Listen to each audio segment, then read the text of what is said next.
A few hours before she died, something unexpected happened. No red carpet, no cameras, no applause.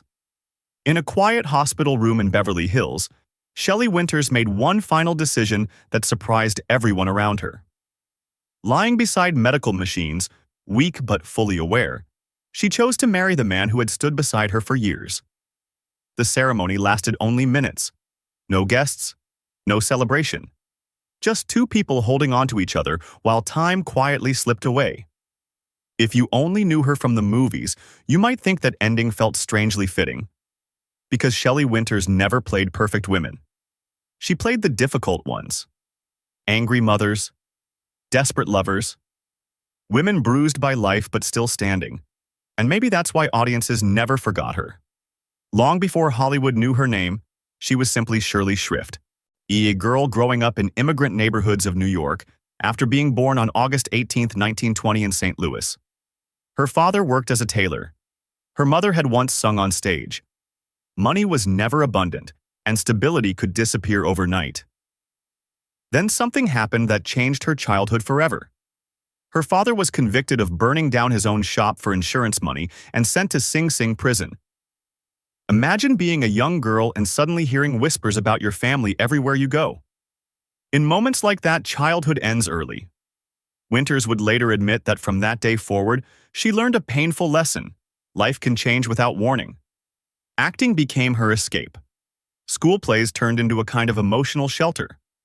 On stage, she could transform confusion and anger into characters. Eventually, she studied acting seriously in New York and worked every job imaginable to survive.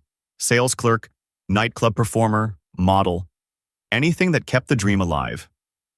Her first Broadway appearance arrived in 1941, and by 1943 she had stepped in front of a movie camera for the first time. The role was so small she wasn't even credited. That's how many Hollywood careers begin. Invisible.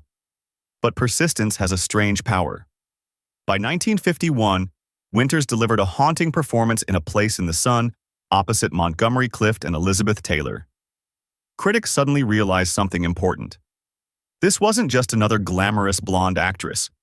She could create characters that felt painfully real. Then came the performance that changed everything. In The Diary of Anne Frank, Winters portrayed Mrs. Van Don, a frightened and imperfect woman hiding from Nazi persecution. The role earned her an Academy Award in 1960. But instead of keeping the Oscar, she donated it to the Anne Frank House in Amsterdam, saying the story belonged to history, not to her. 6 years later, she won another Oscar for A Patch of Blue.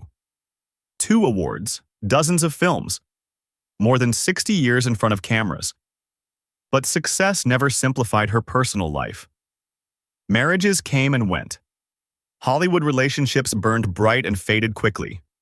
Through it all, one constant remained: her daughter, Victoria.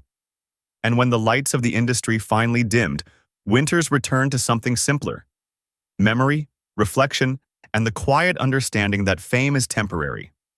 On January 14, 2006, she passed away at 85. Yet if you watch her films today, you'll notice something unusual. Shelley Winters didn't chase perfection. She embraced flaws, fear, regret.